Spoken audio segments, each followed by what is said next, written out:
Assalamualaikum warahmatullahi wabarakatuh. Halo teman-teman, izin memperkenalkan diri. Eh, saya di sini bersama teman saya atau rekan saya yang bernama saya sendiri Devisa Neza dengan NPM 1951021013 dan rekan saya Resilia Salsabila dengan NPM 1951021024. Eh, Kami di sini mengambil mata kuliah Ekonometrik K1, dan dosen pengajarnya itu dosen pembimbingnya Bapak Imam Awaludin. Jadi di sini kami mengerjakan tugas tutorial estimasi, regresi, uji asumsi klasik dengan menggunakan aplikasi Ipyus. Baik, kita mulai. Jadi hal pertama yang harus dilakukan adalah yaitu membuka Ipyus, kemudian klik file, kemudian klik new, kemudian klik work file, kemudian kita masukkan tanggalnya, cuman kita lihat data kita dulu. Di sini datanya dari tahun 1971 sampai dengan tahun 1986. Kita kembali lagi ke Ipyus, kita masukkan tanggalnya 1986.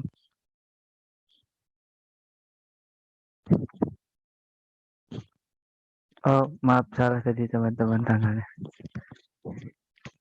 Ya, setelah kita masukin, kita klik quick, kemudian kita cari empty group, kita klik, kita anuin paling atas, klik di atasnya,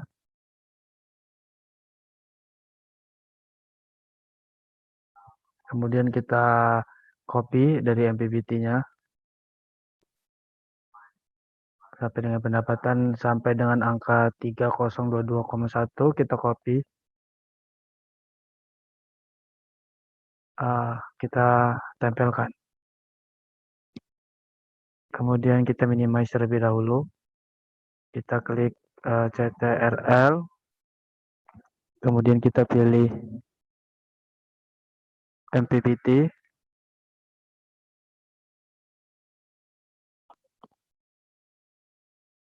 IHK pendapatan, kemudian kita klik open atau yang sebelah kanan, kemudian ada pilihan equation, kita pilih itu. Sini kita hapus, kita pindahkan C-nya di depan MPBT. Kita klik OK. Nah, ini telah muncul teman-teman hasilnya. Bisa kita lihat di sini.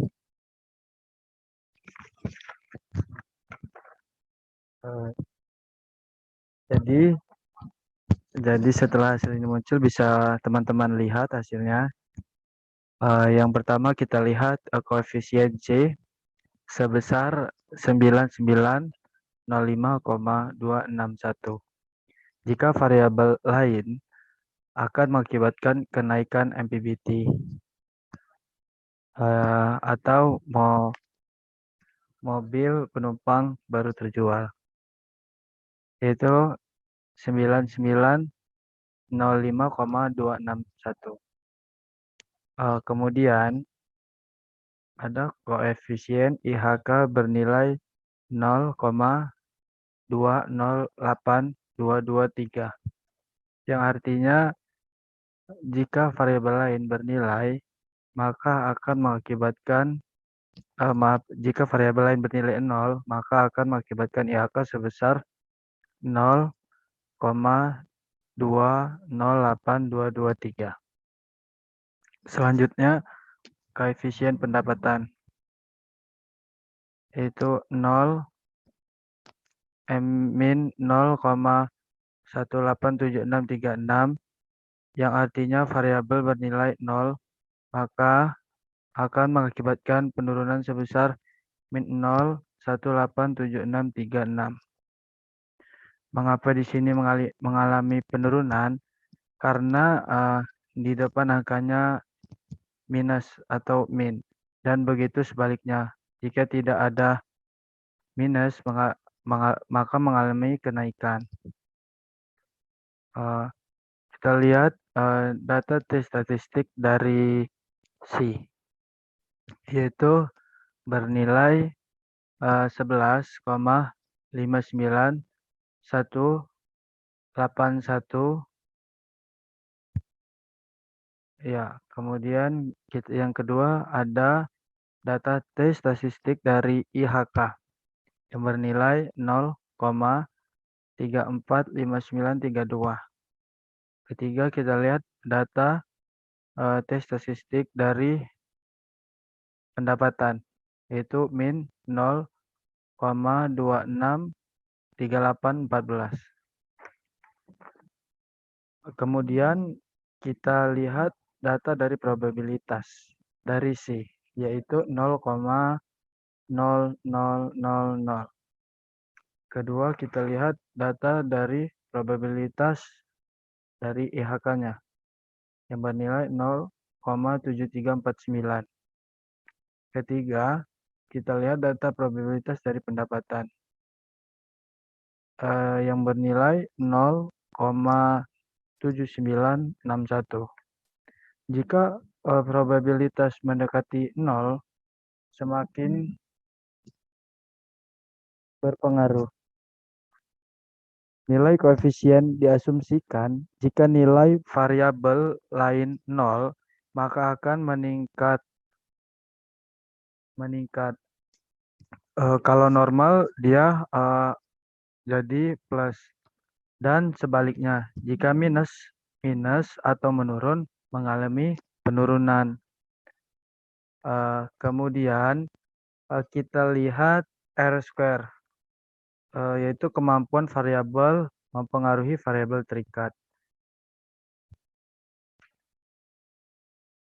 Kemudian R square-nya bernilai 0,009145. Jadi ini sama dengan bernilai 9%. Sisa 90%-nya dijelaskan variabel lain di luar IHK dan pendapatan.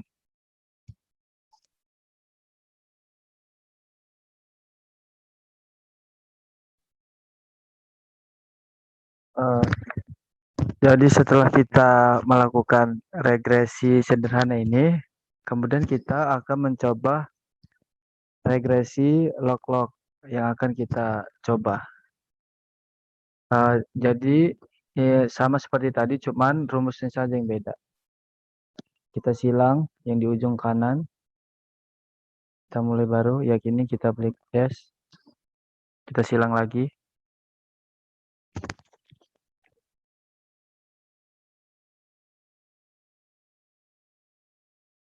Ini ada file. Kita klik new.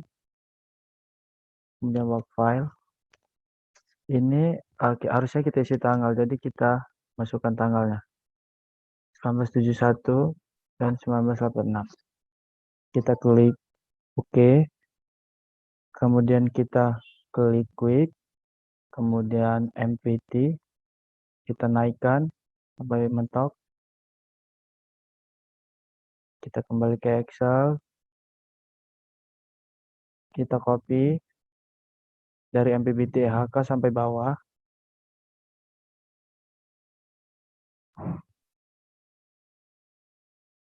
Kemudian kita paste. Kita minimize. Klik CTRL. IHK, MPBT. Kemudian kita klik bagian kanan. Ada pilihan open. Kemudian ask a question. Setelah muncul seperti ini, rumusnya kita masukkan, yaitu log Y, log dalam kurung Y, kemudian C log dalam kurung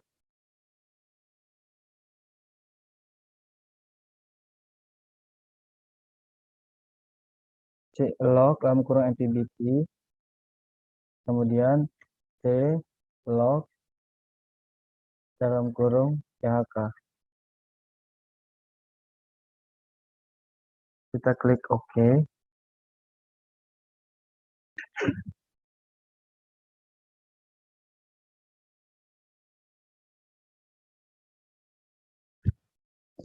Baik teman-teman, tadi sepertinya ada sebuah kesalahan sehingga hasilnya tidak muncul. Jadi kita ulang lagi. Kita CTRL, MPBT dan IHK, klik kanan, open, kemudian ask a question. Kita masukkan rumusnya, log dalam kurung MPBT, spasi, C, log dalam kurung IHK. Kita klik OK. Nah, ini telah muncul teman-teman hasilnya. Bisa kita lihat. Jadi MPBT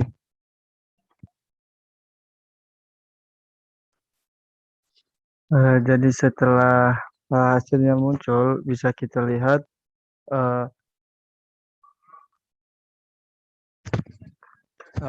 koefisien C-nya diasumsikan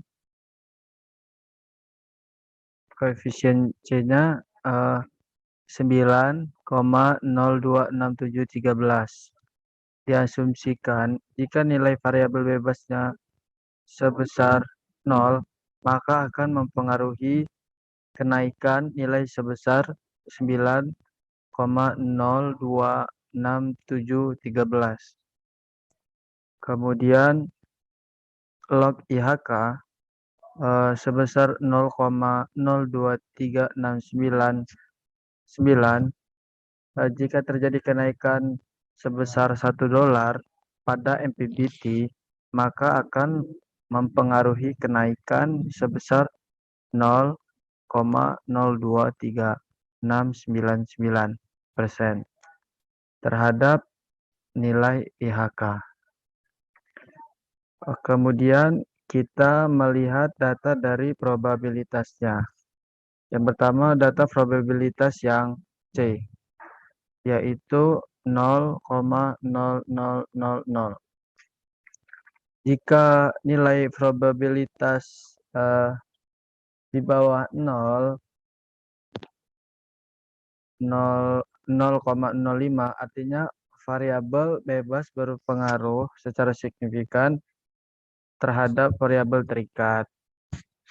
Kemudian kita lihat data probabilitas log IHK, yaitu 0,6433. Jika nilai probabilitas di atas 0,05, yang artinya variabel bebas tidak berpengaruh secara signifikan terhadap variabel terikat sebaliknya. Kemudian kita lihat data dari R-square-nya, yaitu 0,015753. Artinya kemampuan variabel bebas dalam menjelaskan variabel terikat sebesar 1%, maka masih tersisa 99% yang dijelaskan oleh faktor lain di luar variabel bebas. Kemudian kita lihat data dari probabilitas F statistik, yang dimana jika di bawah 0,05 artinya variabel bebas berpengaruh secara signifikan, dan sebaliknya jika di atas 0,05 artinya variabel bebas tidak berpengaruh secara signifikan terhadap variabel terikat.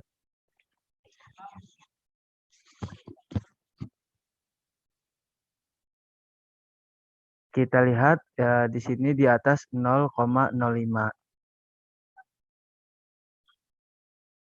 Artinya variabel bebas tidak berpengaruh secara signifikan terhadap variabel.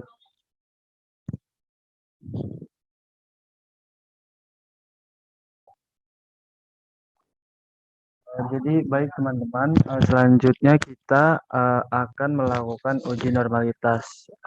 Jadi uji normalitas ini seperti regresi sederhana tadi, cuman ada sedikit cara-cara yang harus kita tambahkan.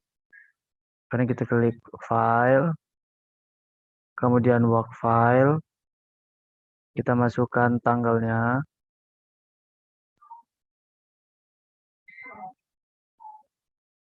kita klik OK, kemudian kita klik quick, kemudian empty group, seperti biasa kita naikkan, kita kembali ke Excel, kita buka datanya, kita copy MPBT sampai pendapatan, kita copy, kita kembali ke reviews, kita paste, kita minimize, kita klik CTRL, kemudian MPBT, IHK, pendapatan, open, kemudian kita klik ask a question, kita masukkan rumus seperti biasa, C-nya kita pindahkan depan MPBT, kita klik OK. Setelah muncul seperti ini, kita cari pilihan views di pojok kiri teman-teman.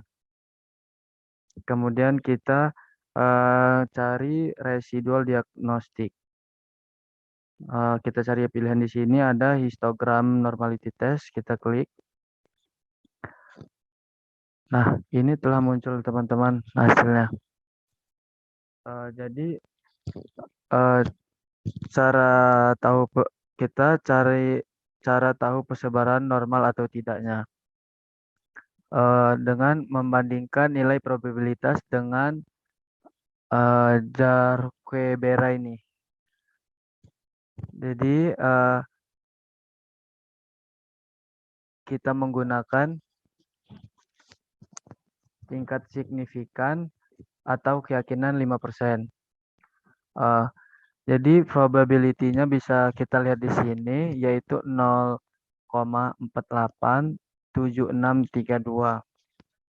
Jadi nilai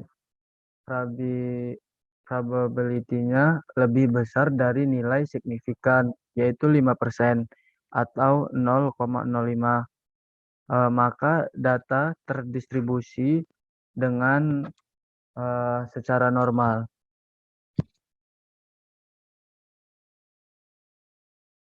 Baik, selanjutnya kita akan meneruskan menguji heteroskedastisitas dalam metode grafik. Baik, kita mulai. Hal yang pertama kita lakukan, mengcopy MPBT sampai dengan pendapatan. Kemudian kita masuk ke IPUS.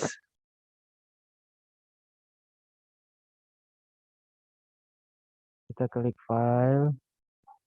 Dan new, kita cari work file. Kemudian kita masukkan tanggalnya seperti biasa.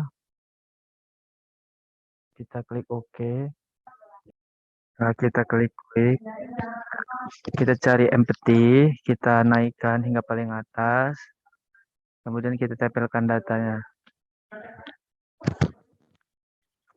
Kemudian kita klik name. Klik OK. Kemudian kita cari pro, kita cari passion. Kita masukkan rumusnya, C kita pindahkan ke depan MPBT. Kita klik OK. Ketika muncul seperti ini, kita klik name, kita klik OK, kita klik view, kita cari aktual, kemudian kita cari lagi fittednya, kita kopas, klik OK.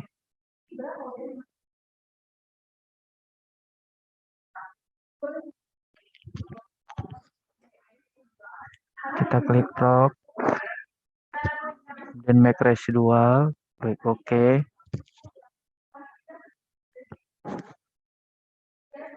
Minimize.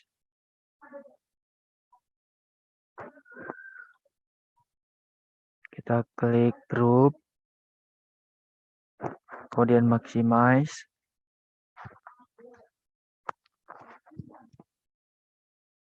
Kemudian kita tempelkan yang fitted telah kita kopas tadi. Fittednya kita klik, kemudian kita ganti. Kita tulis EST_MPBT.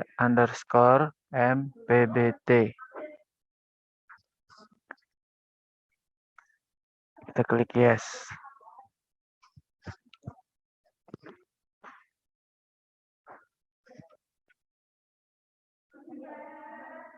Kemudian bagian putih di atas kita tulis GENR huruf kecil spasi KWDRT underscore resit 01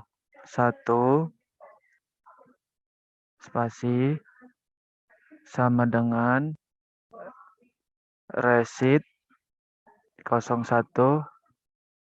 kita kasih tanda topi 2. Enter.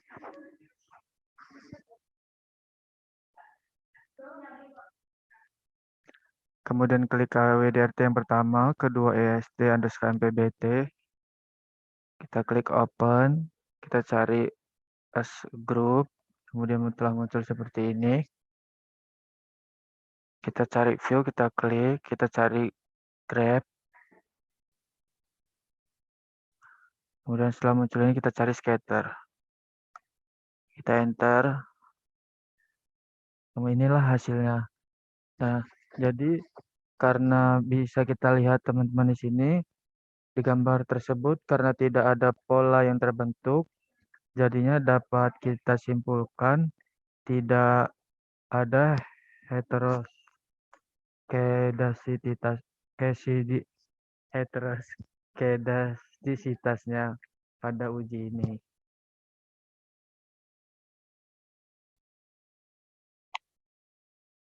Baik, teman-teman, selanjutnya kita akan melanjutkan uji multikolinearitas.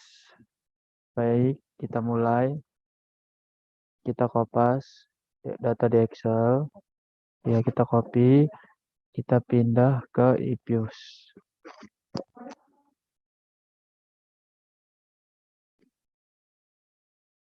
Kita klik file,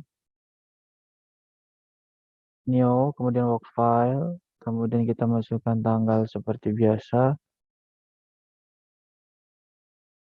Kita cocokkan dengan data, kita klik OK. Kemudian kita klik quick, kemudian empty group, kita naikkan hingga ke atas, kita paste datanya, kita minimize, kemudian kita klik MPBT, IHK, dan pendapatan.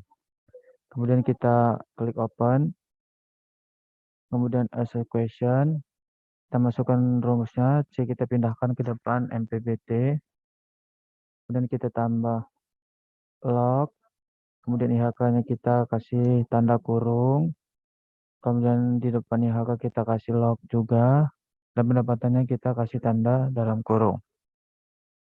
Kita klik OK.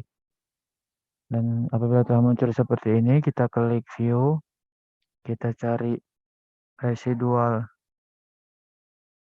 koefisien diagnostik, kemudian kita cari variance inflation factor. Nah, hasilnya seperti ini teman-teman. Jadi bisa kita simpulkan bahwa dari variance inflation factor ini hasil centerednya yaitu dari EHK-nya 1,065302. Kemudian log pendapatannya juga 1,065302. Jadi kesimpulan yang bisa kita dapat berdasarkan perhitungan variance inflation factor di atas terbukti bahwa variabel bebas yaitu IHK dan pendapatan mengalami masalah multikolinearitas rendah. Mengapa demikian? Karena 1 sampai dengan 5 multikolinearitasnya itu rendah. Kemudian apabila 5 sampai dengan 10 multikolinearitasnya itu sedang. Apabila 10 lebih yaitu multikoleritasnya tinggi. Jadi bisa kita lihat di sini karena dia satu, jadi termasuk golongan multikoleritas yang rendah. Begitu. Eh, Selanjutnya kita akan melanjutkan yaitu uji autokorelasi. Hal yang pertama kita lakukan seperti biasa, kita copy data di Excel, kemudian kita buka Infuse.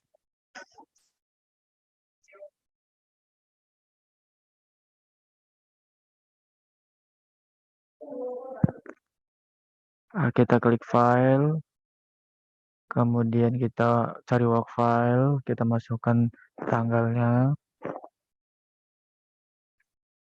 klik OK, kita klik quick, kemudian kita cari empty group, kita naikkan hingga atas, kita masukkan datanya yang telah kita copy, kemudian minimize, kita klik MPBT, IHK, dan pendapatan. Kita klik open, kita cari as a question, masukkan rumusnya, C-nya kita pindahkan depan IHK, depan MPBT. Kemudian MPBT-nya kita bagian depan kita kasih log, kemudian MPBT-nya kita kasih tanda dalam kurung, depan C-nya kita kasih log, kemudian IHK-nya juga kita kasih tanda dalam kurung. Kemudian kita berikan lagi kepada pendapatan, tanda log, dan kita kasih tanda kurung. Kita klik OK. Jadi seperti inilah teman-teman hasil dari hasil uji autokorelasi. Yaitu hasilnya di sini bisa kita lihat dari Darwin-Watson state-nya yaitu 1,3200080. Jadi bisa kita asumsikan dengan menggunakan alpha yaitu 0,05. Kemudian kita cari DL dan DU-nya ada di tabel. Kemudian setelah kita dapatkan DL dan DU-nya, yaitu DL-nya 0,98204 dan DU-nya 1,5386. Setelah kita dapatkan berdasarkan hasil di atas atau Darwin-Watson stat-nya yaitu 1,320080,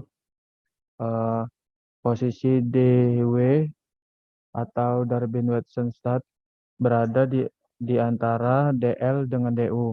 Sehingga pada model ini tidak dapat disimpulkan atau daerah ragu-ragu. Jadi begitu teman-teman hasil dari metode-metode ujinya yang telah kelompok kami berikan tutorialnya. Semoga dapat membantu. Saya Devi Sanezer dan rekan saya Resi Salsabila mengucapkan Assalamualaikum warahmatullahi wabarakatuh. Terima kasih.